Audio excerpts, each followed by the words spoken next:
¿Qué tal, chicas y chicos de primer año de secundaria? En este video vamos a explicar por qué hay escasez de agua si cubre el 70% de la tierra.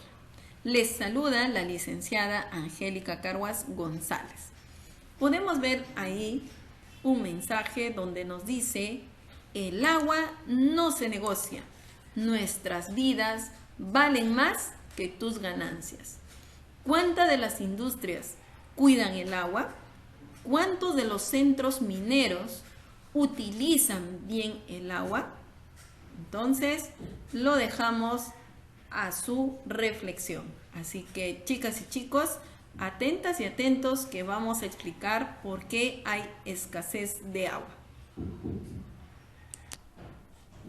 La competencia que se está desarrollando es explica el mundo físico basándose en conocimientos sobre los seres vivos, materia y energía, biodiversidad, tierra y universo. Además, ustedes ahí tienen los criterios de evaluación a tener en cuenta.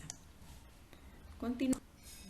¿Cuál va a ser el propósito de este video? Como ya les decía, vamos a explicar a partir de las características y propiedades del agua, la distribución y escasez del agua en la tierra, para más adelante plantear acciones que nos permitan a todos acceder a este recurso.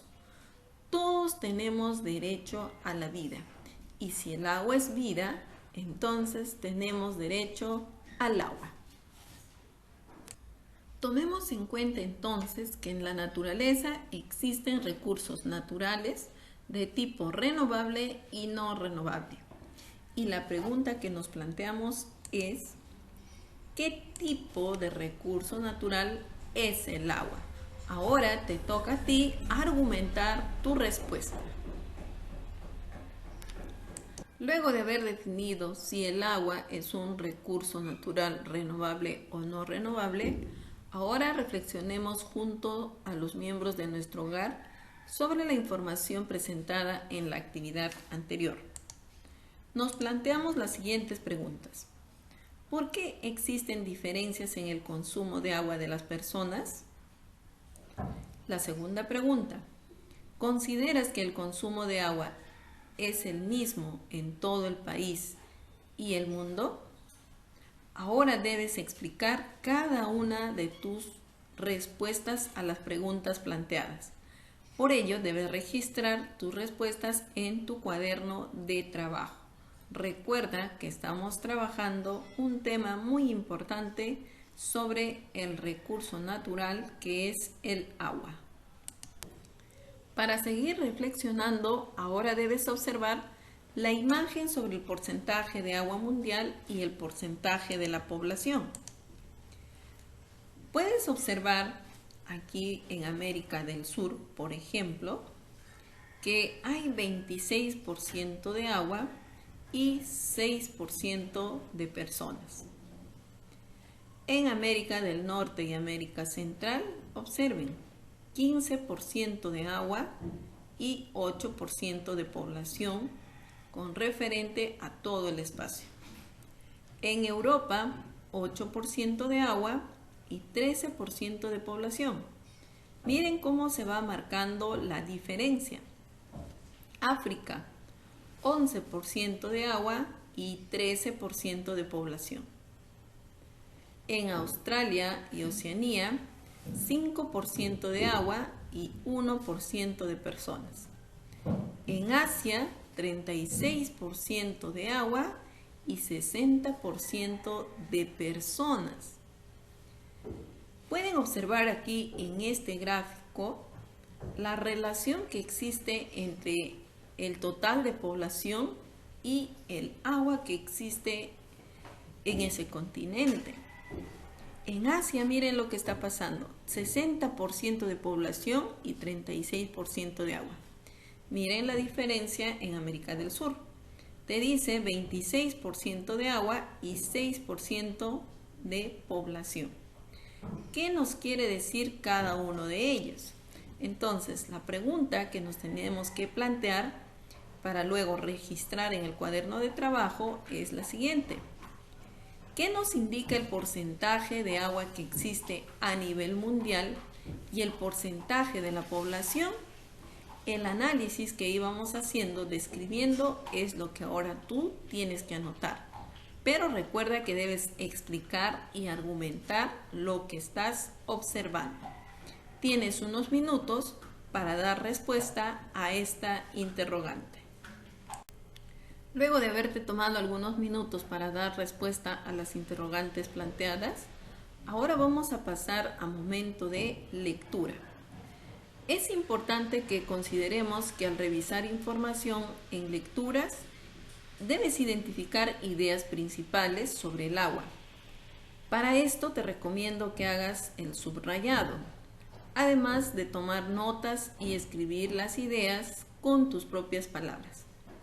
A continuación vamos a dar lectura donde nos dice agua salada. Agua, agua por todas partes, pero ni una gota para beber. Estando a la deriva, un marinero que haya sobrevivido al hundimiento de su barco tiene que enfrentarse a una gran ironía. Expuesto al calor, terminará deshidratándose. Estará rodeado de agua, pero si la toma, no hará más que empeorar su situación. Esto sucede porque el agua de mar es hiperosmótica, quiere decir con mucha cantidad de sales. Con respecto a los líquidos corporales, como la sangre, saliva, etc. Si una persona bebe agua de mar, absorberá la sal y aumentará su nivel osmótico en la sangre, es decir, la concentración de sales en la sangre aumentará. Pero para eliminar el exceso de sal del cuerpo, los riñones deben utilizar una cantidad de agua igual o incluso mayor que la que haya sido ingerida por el sediento náufrago. Como consecuencia, el cuerpo se deshidratará aún más. Además hay otro problema. El agua de mar también contiene sulfato de magnesio, un compuesto que se utiliza en los laxantes. Este compuesto le provocará diarrea y perderá más fluidos a través del tubo digestivo. Muchos animales marinos solucionan este problema de diferente manera. Lo que hacen es beber agua de mar, pero excretan el exceso de sal, usando mecanismos de transporte activo a través de glándulas salinas especiales y no a través de los riñones, diluyéndola con agua. Esto les permite poder utilizar el agua de mar sin que el equilibrio hídrico se vea afectado, tal como sucede en el hombre. Ahora, teniendo en cuenta la información del consumo de agua y luego de revisar el texto, agua, agua por todas partes, pero ni una gota para beber, en este texto se presenta la paradoja a la que se enfrenta un náufrago. Ahora responde, ¿cuál es el efecto del consumo de agua de mar en las personas? ¿Cómo solucionan este problema otros seres vivos? ¿Cómo podríamos extraer las sales del agua del mar? Recuerda anotar cada una de las respuestas a esta pregunta. Para ello debes explicar y argumentar tus respuestas. Muchos de ustedes seguro se han preguntado ¿por qué no consumimos el agua del mar? Y también algunos de ustedes seguro ya le han dado una respuesta de cómo podemos extraer las sales del agua del mar. Ese proceso se llama desalinización. ¿Qué es entonces la desalinización? Veamos. Durante siglos, con la finalidad de incrementar el suministro de agua, los científicos han buscado formas de separar las sales del agua del mar. A este proceso se llama desalinización. El océano es una disolución acuosa extremadamente compleja y abundante. En la siguiente tabla se presenta la concentración de 7 sustancias que juntas comprenden más del 99% de los constituyentes disueltos en el agua del mar. Así que, jovencito, señorita, puedes ver en esta tabla composición del agua del mar. Fuente es Chang R 2010 de Química. ¿Qué vamos a encontrar en el agua del mar? Vamos a encontrar iones de cloruro, sodio, sulfato, magnesio, calcio, potasio y bicarbonato. Como pueden ver ustedes en esta segunda columna está la representación química de cada uno de lo que hemos mencionado. Y aquí en esta última columna puedes observar la cantidad. Todo ello nos dice que representa más del 99% de lo que hay disuelto en el agua del mar. Entonces, este proceso de desalinización es quitar todos esos iones para poder consumir el agua del mar. ¿Qué procesos se siguen? ¿Cómo se hace? Ahora lo vamos a ver. Para seguir el proceso de desalinización existen 3 formas. La primera forma es la destilación. ¿Y en qué consiste? Este pues es un método más antiguo. Consiste en evaporar el agua, pero requiere grandes cantidades de energía y es muy costosa.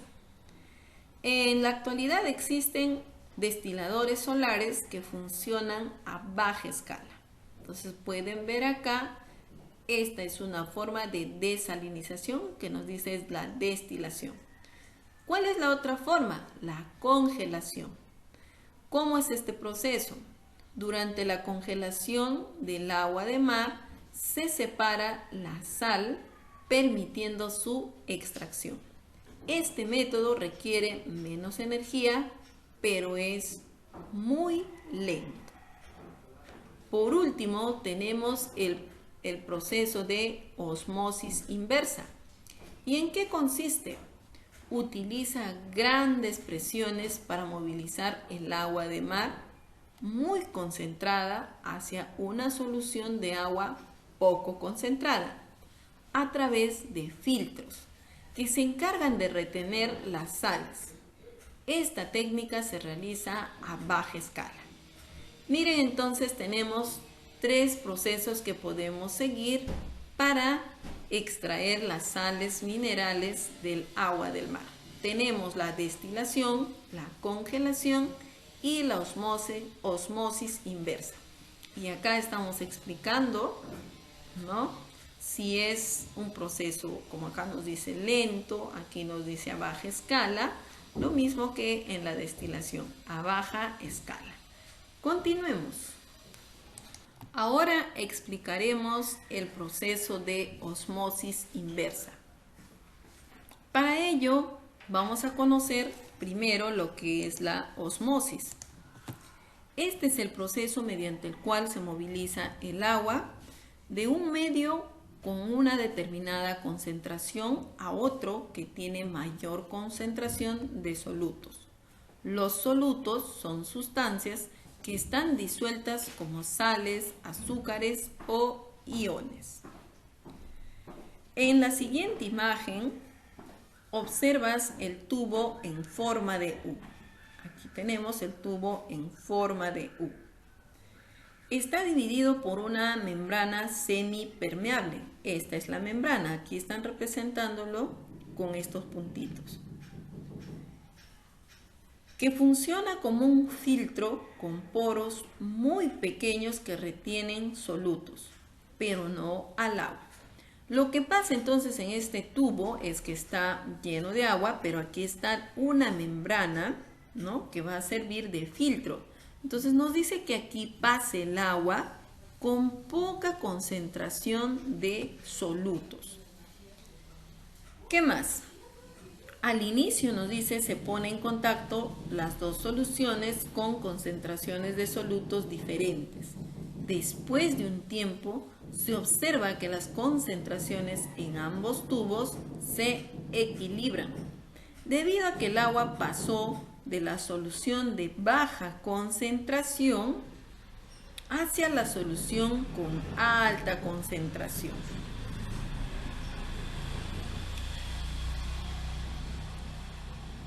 Además, se ha generado una diferencia entre los niveles del agua del tubo. Podemos observar acá, miren, hay una diferencia. La fuerza que genera esa diferencia de niveles se llama presión osmótica. Podemos ver entonces nuevamente, aquí ustedes tienen la membrana semipermeable que va a servir como filtro. El color azul nos está representando al agua y el color rojo a los solutos. ¿Qué nos dicen? Que vamos a poner inicialmente agua, pero aquí tenemos con una concentración baja de solutos y aquí con una alta concentración. ¿Qué va a suceder? Que va a ir empujando, aquí, ¿no?, este que tiene baja solución, va a ir empujando. Luego de este proceso, que este es el estado final, como pueden ver hay una diferencia de niveles, lo que se va a obtener es agua de mar para consumo. ¿Qué proceso han seguido acá? El proceso de osmosis. Entonces, vamos a ver el otro proceso que también es muy importante e interesante para la desalinización del agua. Aquí tenemos la osmosis inversa. ¿Y en qué consiste la osmosis inversa? Como les decía, ¿no?, la osmosis inversa es el proceso mediante el cual se moviliza el agua de un medio con una determinada concentración a otro que tiene mayor concentración. Veamos aquí en esta imagen cómo es este proceso. Hace un momento hemos visto que los tubos tenían forma de U. Si podemos observar aquí el gráfico, no es así. Sin embargo, nos dice que en el siguiente gráfico observamos la purificación del agua mediante la desalinización, que consiste en eliminar la sal del agua del mar. Para realizar este proceso se debe utilizar osmosis inversa, que permite concentrar los solutos de un lado de la membrana y en el otro lado el agua pura. Miren aquí. Tenemos la misma membrana que hace rato nos mencionaba. Sin embargo, aquí, debido a la presión, lo que se va a quedar es la concentración de sodio y cloro. ¿Y qué va a pasar? Va a pasar el agua pura. A diferencia de los tubos en forma de U, aquí miren el nivel. Aquí está la presión y por aquí estás obteniendo agua pura. ¿A partir de qué? A partir de la utilización de una membrana semipermeable que no permite pasar los solutos, sino tenemos el agua pura. Entonces aquí tenemos ya un bidón de agua de mar, 100% dice agua de mar. ¿Qué proceso se ha seguido? La osmosis inversa. Ahora lo que ustedes podrían investigar es qué tipo de membrana es la que se está utilizando aquí. ¿Será cualquier membrana? ¿O qué características debe tener esa membrana que debemos utilizar como filtro? Entonces, chicas y chicos, aquí tienen ustedes algo más para investigar. Reflexionamos. El abastecimiento del agua a nivel mundial es un problema debido a que este recurso no se distribuye en todas las poblaciones. Alrededor de 2.200 millones de personas en todo el mundo no cuentan con servicios de agua potable gestionados de manera segura. según el informe del Fondo de las Naciones Unidas para la Infancia, UNICEF, y la Organización Mundial de la Salud en el 2019. Teniendo esa información y habiendo visto los procesos de desalinización del agua de mar, ahora respondamos. Primera pregunta: ¿cómo obtienen el agua en la zona donde vives? Es un tema que hemos estado trabajando la sesión anterior, ¿no? ¿Cómo están obteniendo el agua de la zona donde vives? Pregunta número 2. ¿Cuáles son las fuentes de agua que abastecen a tu ciudad o región? También tocamos este tema. Espero que ustedes estén recordando en este momento. Pregunta número 3. ¿Cuál es la diferencia entre la osmosis y la osmosis inversa? Entonces aquí ya has visto los gráficos, ya has visto cuál es el proceso, entonces puedes explicar cuál es la diferencia. Te recomiendo que registres siempre las respuestas en tu cuaderno de trabajo para luego tenerlo en tu portafolio. Continuamos. Ahora vamos a ver algunas propiedades del agua. Vamos a hacer una pequeña lectura, ¿ya? Muchos de ustedes seguro se estarán preguntando qué es el agua y de qué está compuesto y cómo seguimos obteniendo este agua. Muy bien, nos dice acá, el agua es una sustancia líquida sin olor, sabor y color, que existe en estado más o menos puro en la naturaleza y cubre un porcentaje importante de 71% de la superficie del planeta Tierra. Además, es una sustancia bastante común en el sistema solar y el universo, ya que se encuentra en forma de vapor, su forma gaseosa, o de hielo, su forma sólida. Por otro lado, el agua del planeta se encuentra sometida a un ciclo natural conocida como el ciclo hídrico o hidrológico, en el que las aguas líquidas se evaporan por acción del sol y ascienden a la atmósfera en forma gaseosa, y luego se condensan en las nubes y vuelven a precipitarse al suelo como lluvia. Este circuito es vital para la estabilidad climática y biológica del planeta.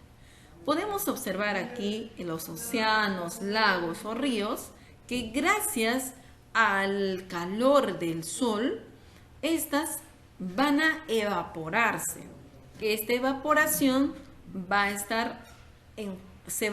es conocida como la condensación. Se condensa. Esa condensación es en forma de nubes. Luego va a ocurrir la precipitación. Este agua va a caer en forma de lluvia. Y también podemos ver algunas concentraciones que debido a los vientos se van a ir congelando, y aquí tenemos el estado sólido del agua. Entonces también podemos observar que tenemos las aguas subterráneas que siempre están abasteciendo. Entonces este proceso o ciclo hídrico es vital para tener siempre el líquido elemento que es el agua. ¿Cómo es la molécula del agua? Una molécula de agua contiene únicamente dos elementos, el oxígeno y el hidrógeno. Aquí pueden indicarnos que tenemos un átomo de oxígeno y dos de hidrógeno, conocido también como el H2O. Esto se descubrió en 1782 gracias a Henry Cavendish, pues épocas antiguas se pensaba que el agua era un elemento, pero más adelante se demostró que no era así, sino era una molécula. La molécula de agua es el solvente universal, pues la mayoría de las sustancias pueden disolverse en ella, excepto los hidrófobos o solubles en grasa. Entonces, ya sabemos cómo se desarrolla el ciclo hidrológico del agua. Sabemos que el agua es una molécula y está compuesto por el oxígeno y el hidrógeno. Y también sabemos que casi el 71% del planeta Tierra está cubierto de agua en sus tres estados, en sólido, líquido y gaseoso. Ahora, teniendo toda esa información, podemos responder las siguientes interrogantes. ¿Qué propiedad del agua te parece más interesante?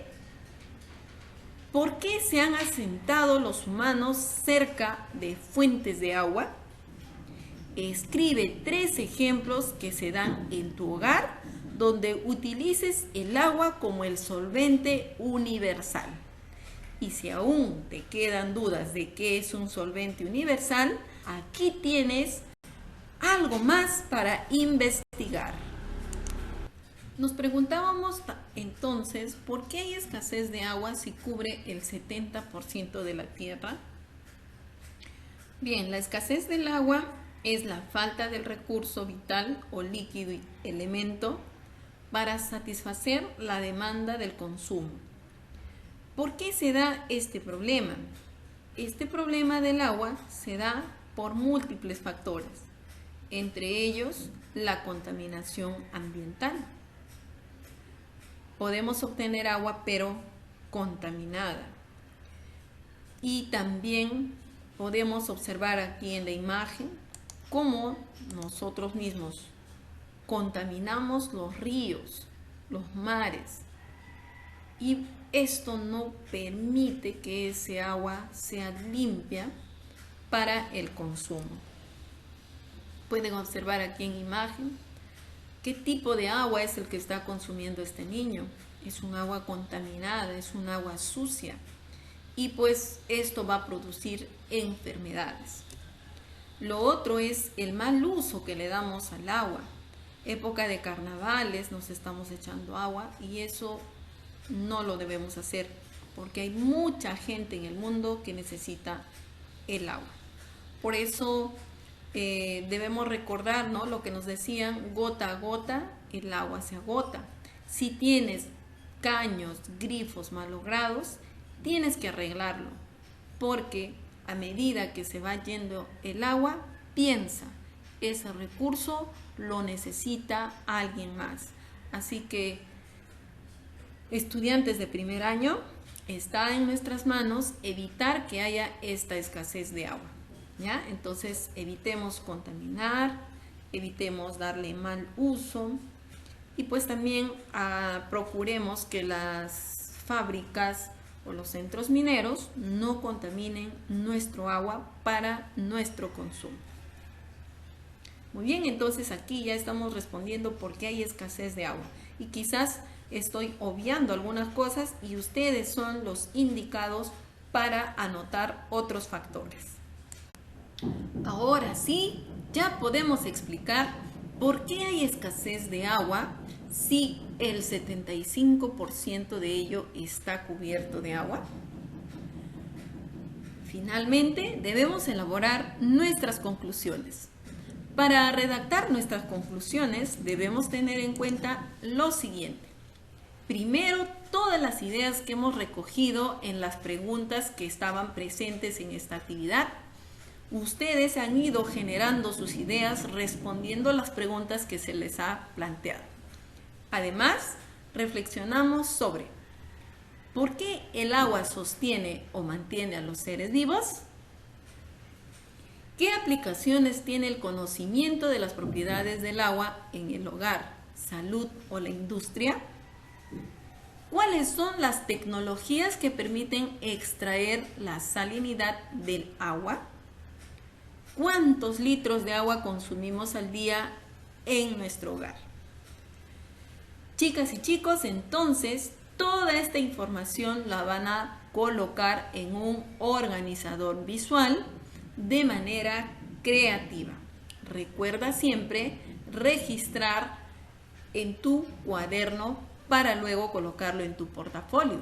Además, sabemos que el agua es el elemento básico para la vida y también debemos saber cómo cuidarla. Ya en la sesión anterior también hemos visto algunas situaciones en las que podemos utilizar y reutilizar el agua.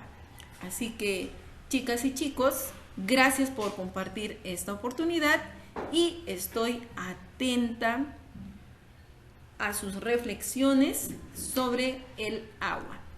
Todos tenemos derecho al agua. Tú, querido estudiante, ¿tienes el agua potable disponible? ¿Ya cuentas con este servicio? Entonces, tienes tú las respuestas. Hasta otra oportunidad.